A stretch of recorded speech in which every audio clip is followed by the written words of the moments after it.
Evening, good afternoon, morning. Welcome to this program. Just an update.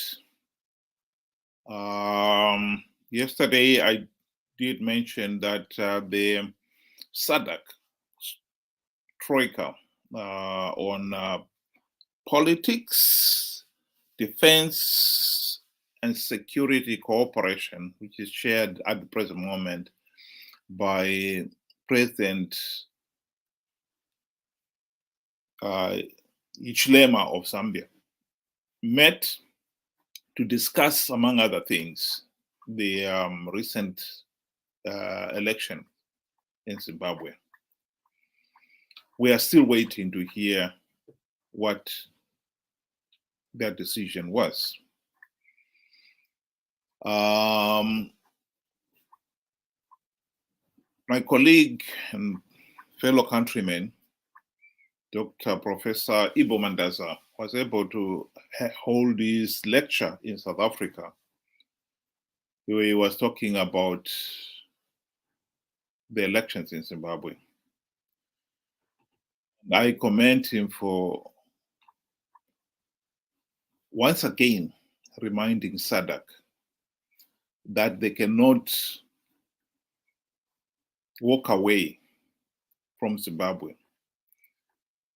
The elections, the results of the elections as stated by SADC observers was very clear.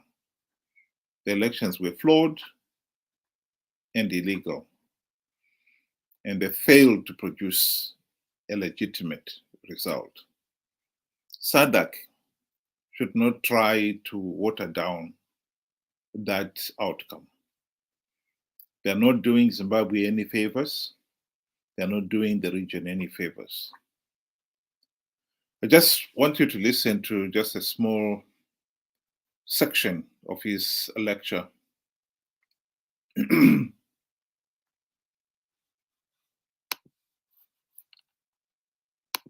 want to turn quickly in conclusion. Turning to Zimbabwe specifically, SADC has had two extraordinary summits in less than 2 decades. The first was 28th to 9 March 2007, held in Dar es Salaam, following the brutal attacks by the state on Morgan Tsvangirai and his lieutenants on 7th March. I don't know if you remember the incident. That necessitated a summit, which was called in Dar es Salaam.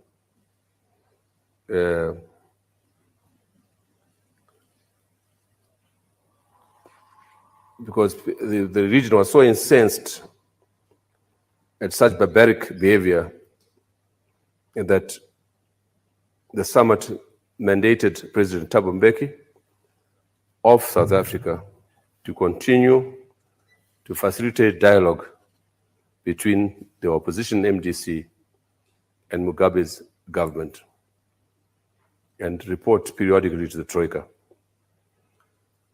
Then the summit held on the 1st of July 2008 in Sharm el-Sheikh, Egypt, where SADC and the African Union resolved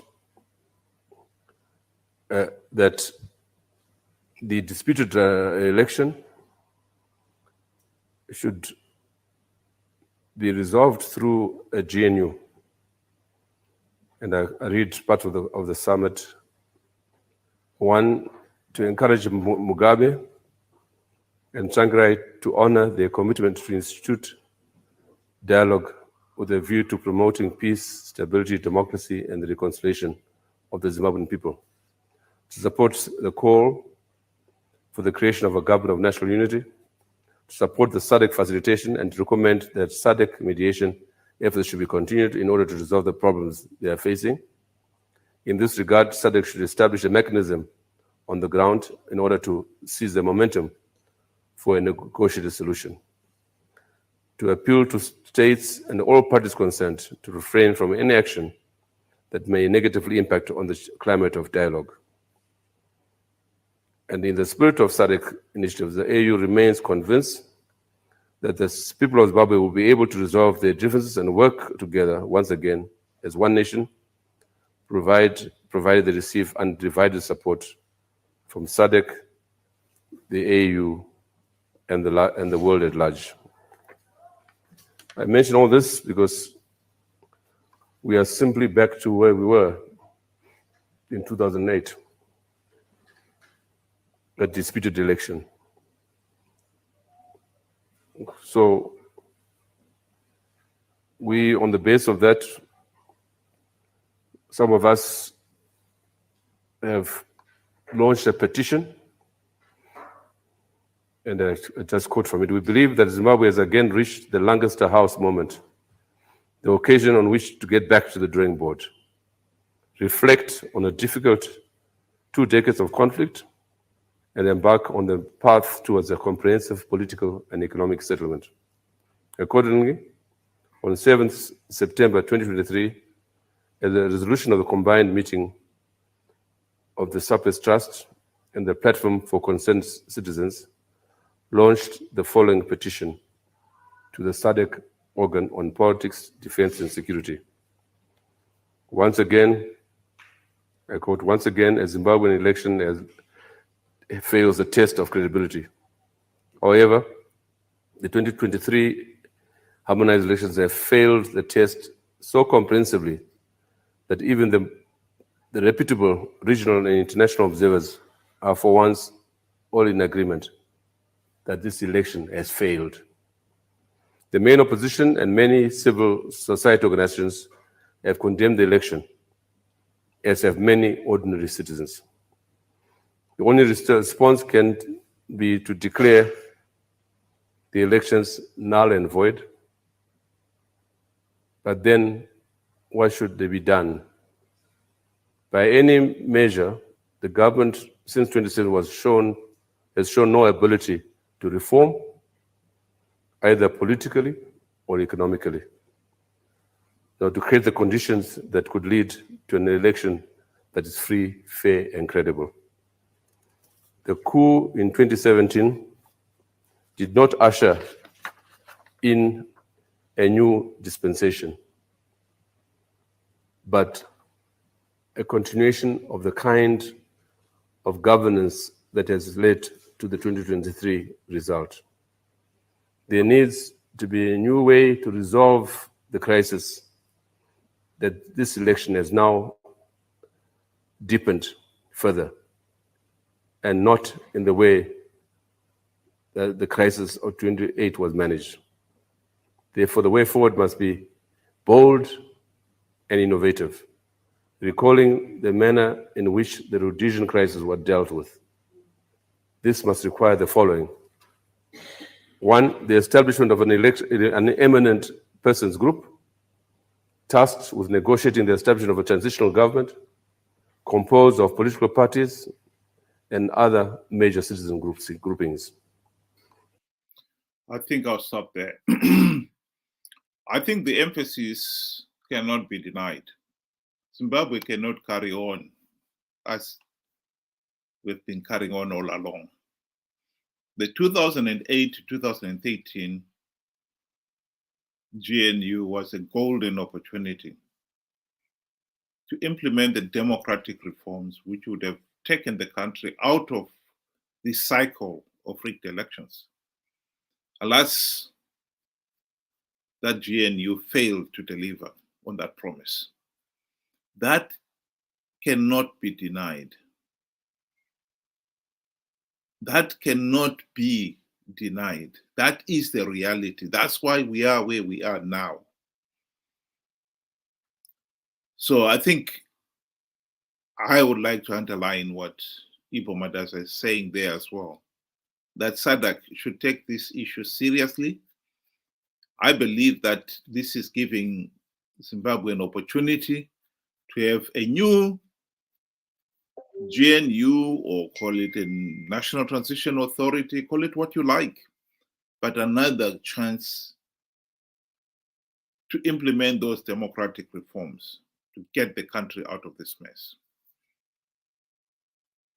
I would like also to address an issue which has been, which is gaining tracking on the social media.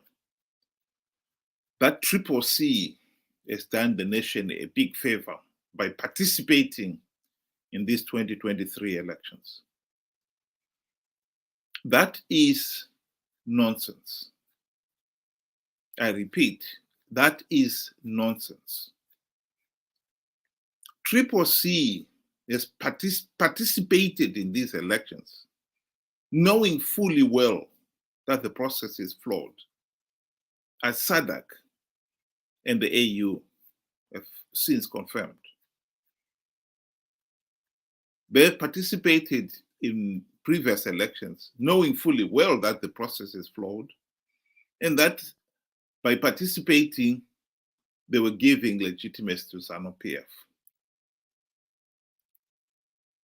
And yet they continue to participate, regardless, out of greed. We cannot keep on rewriting history. This is a well-established fact, and one that I have quoted a number of times. This is a quotation from David Coulthard's own book, that the election process in 2013 was so flawed, so illegal, that the only logical step was to withdraw. And he goes on to explain that the faction of the MDC, which he represented, could not withdraw, however, although that was a logical thing to do, because they feared that if they did that, the other faction, the MDC-T, led by Morgan Tsvangirai, would participate and benefit from the few gravy train seats that they all knew Zanu PF was giving away to entice the opposition to participate. So they were participating out of greed. And to keep on trying to rewrite history is nonsensical. The MDC, the two MDC factions, in fact, were in the 2008 to 2013 GNU.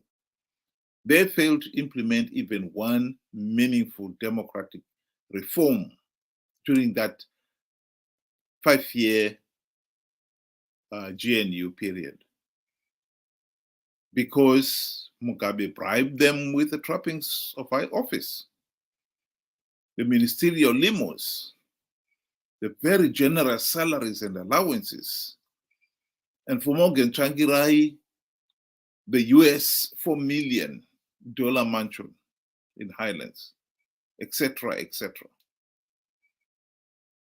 In return, the MDC leaders forgot about the democratic reforms. That is a historic fact. Zanu PF cronies themselves during the GNU boasted that one MDC MDC leaders have learned to enjoy the gravy train good life. They will never rock the boat. And they were right. And so to turn around now and say, well, we participated, if we had not participated in this election, in these elections, then SADC and the AU would have never discovered that Zanu PF was rigging the election, is ridiculous. MDC had the opportunity to implement those reforms and stop Zanu PF rigging the elections and get the country out of this mess. They did not, out of greed. And now they want to tell us they were doing us a favor. That must be rejected with the total contempt it deserves.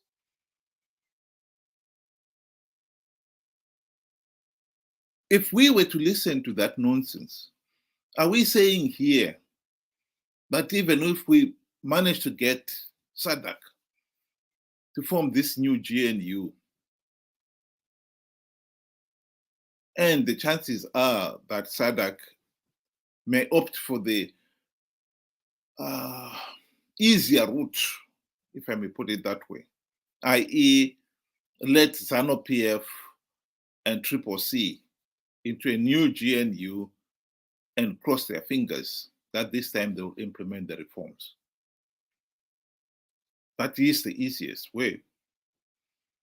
So they can turn around after the 5-year period or whatever period it is, they can say, well, it's not our fault that they failed to implement reforms.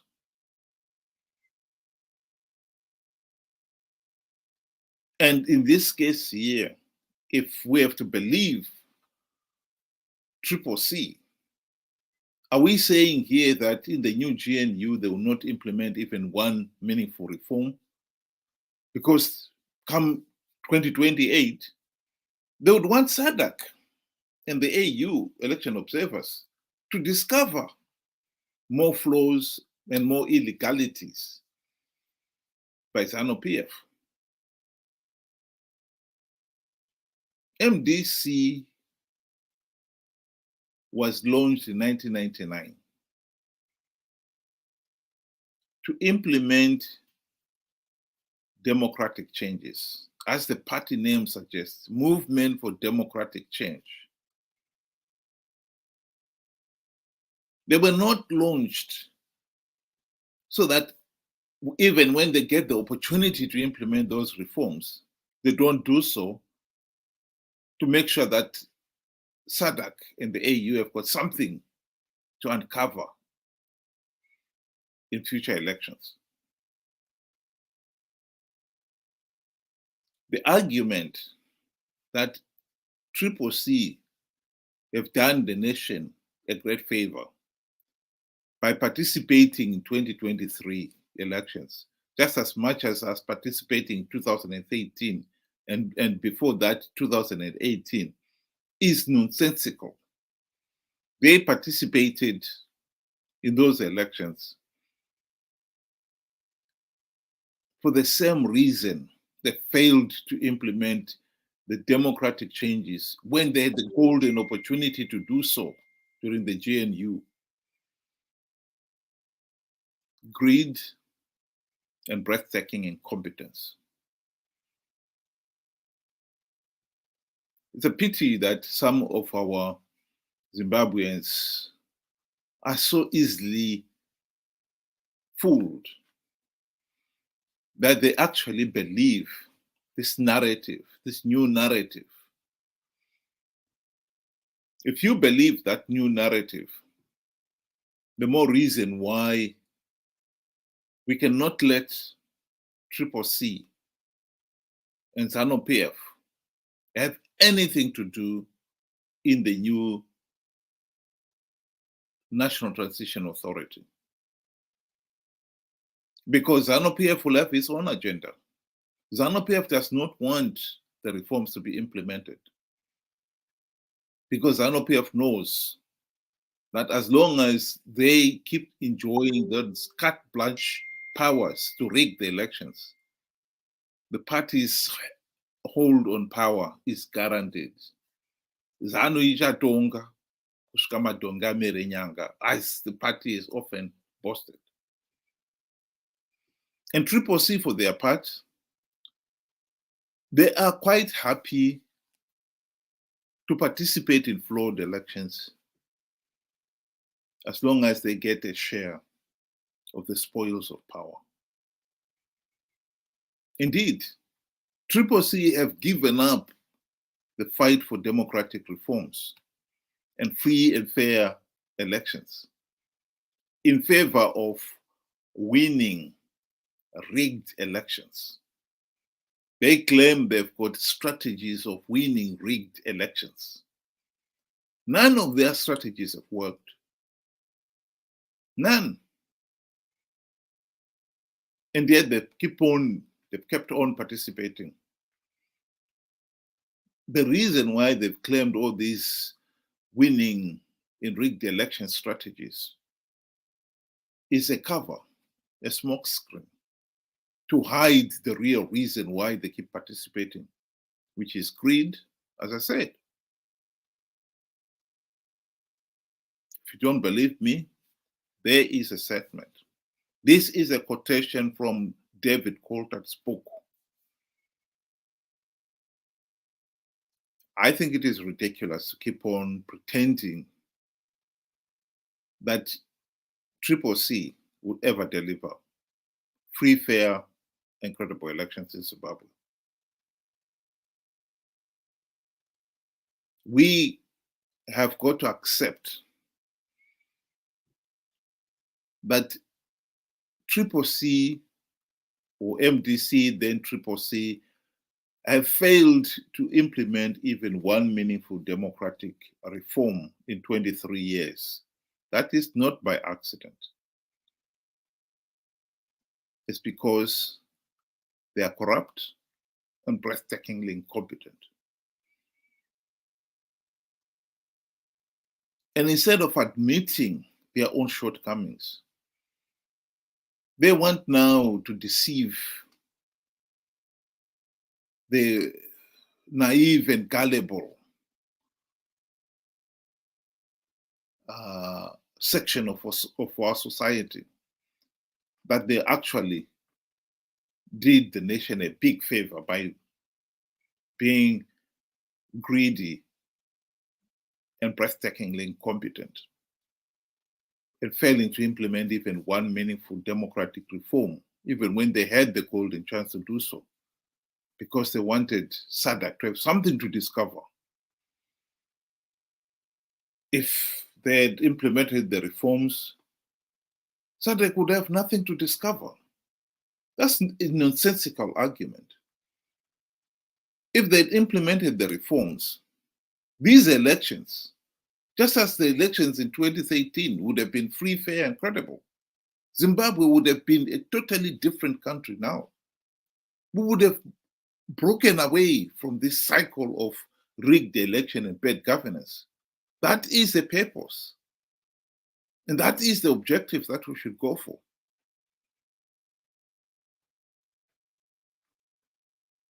As we await the decision from SADC, what have they decided to do about these flawed elections and illegal elections? We must remember that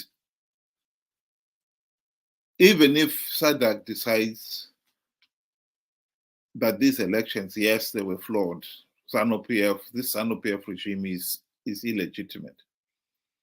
The solution of a new GNU composed of Zanu PF and CCC is completely out of the question. Completely out of the question. Zanu PF will never reform itself out of power. And CCC, by their own admission, they will never implement any reforms because they want to make sure that SADC and the AU in future elections have got something to report about. The truth of the matter is, CCC participated in the 2023, knowing fully well that the process is flawed, knowing fully well that by participating they will give Zanu PF legitimacy. But they participated because they also knew that Zanu PF would give away a few gravy train seats.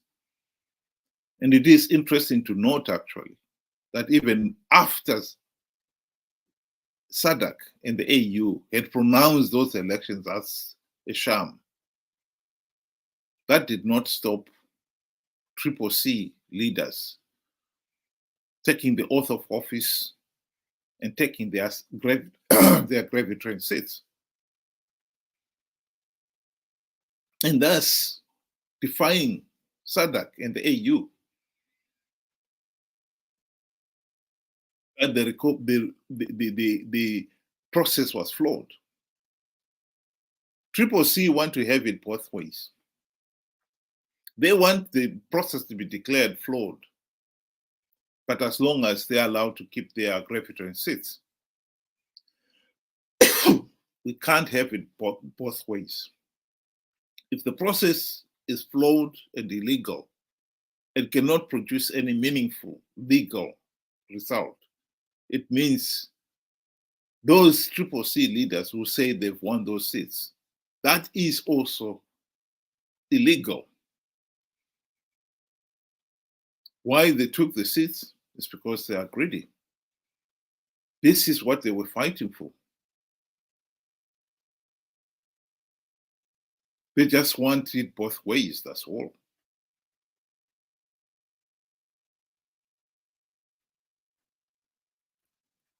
We need to be smart.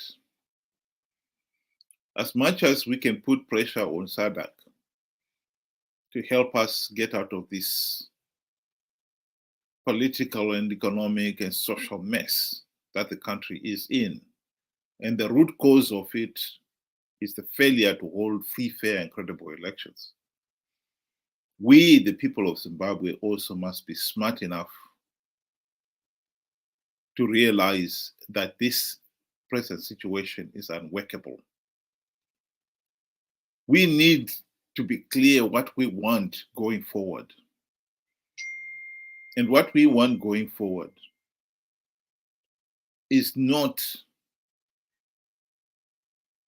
a GNU, Government of National Unity, in which Zanu PF and CCC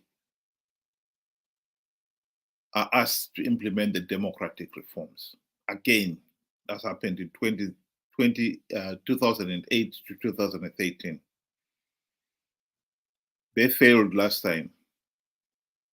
There's absolutely no excuse to give them another chance because we know they do not have the political will to implement reforms. We should also be clear that the National Transition Authority must not have Zanu PF or CCC in it, for the simple reason that their only primary reason of being in that National Transition Authority would be to undermine that authority, to stop it implementing democratic reforms. Both CCC and Zanu PF are happy with the present political system that is there. That is a fact. And will be very naive to let them drag us into another meaningless National Transition Authority period, and at the end of it find out we are back to where we are today, just as we were back where we were after the 2008 to 2013 GNU. We must get it right. This time we must get it right. We want SADC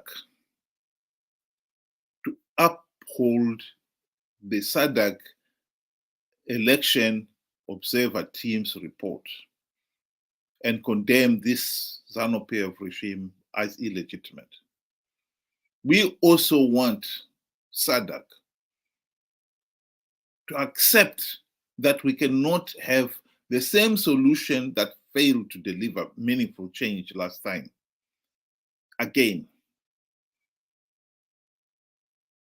we want a National Transition Authority in which individuals are appointed purely on merit and their commitment to implement the democratic reforms and get the nation out of this mess. To appoint somebody who has been in the GNU before and has failed to implement even one meaningful reform, as we know is the case with the Zanu PF and CCC leaders. There can only be one explanation for it. We do not have the courage to tell them that you have failed last time and you don't qualify. This opportunity must not be wasted by trying to appease those who have already got us, the country, into this mess. Zimbabwe has been independent for the last 43 years, and we still cannot hold free, fair, and credible election. That is the testimonial, the damning testimonial to failed governance. If it is not, I don't know what is. Zanu PF and CCC have failed. That is a historic fact. And they should not be allowed to hold the nation to ransom. That too must be acknowledged.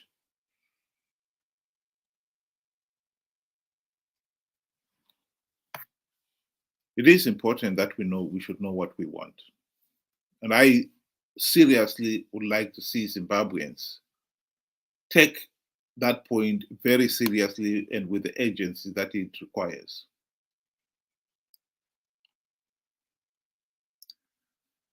Just want to add one comment here from somebody who is listening. Wise men, please form party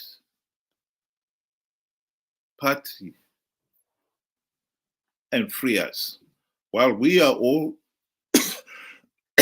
capable, Kumbo, of freeing ourselves, and in this particular case, making it very clear that we do know what we want is probably the most significant part you and me can play right now. We should not allow Zanu PF to dictate the way forward. I think we'll also be doing ourselves a big favor by not allowing Zanu PF and CCC to dictate the way forward. And I think that will also give courage to SADC to find a better solution. One of the weaknesses I have found is that the gullible public, the issue I was telling you about, that some people firmly believe that CCC actually have done us a big favor. That is a sign that somebody is being really, truly naive and gullible. And I don't think that is what we want. If we are going to pressurize SADC that CCC should be in the GNU, you can be rest assured that if CCC is in the GNU, Zanu PF has got to be in the GNU too, or in the National Transition Authority. You can't have CCC in without getting Zanu PF in too. And getting those two parties, it doesn't matter. Even if they constitute 10% of the individuals in the National Transition Authority. This 10% is the equivalent of a teaspoon of sewage in a gallon of milk. That is no longer a gallon of milk. That is a gallon of contaminated milk. Particularly if the teaspoon has got cholera bacteria in it. It is contaminated.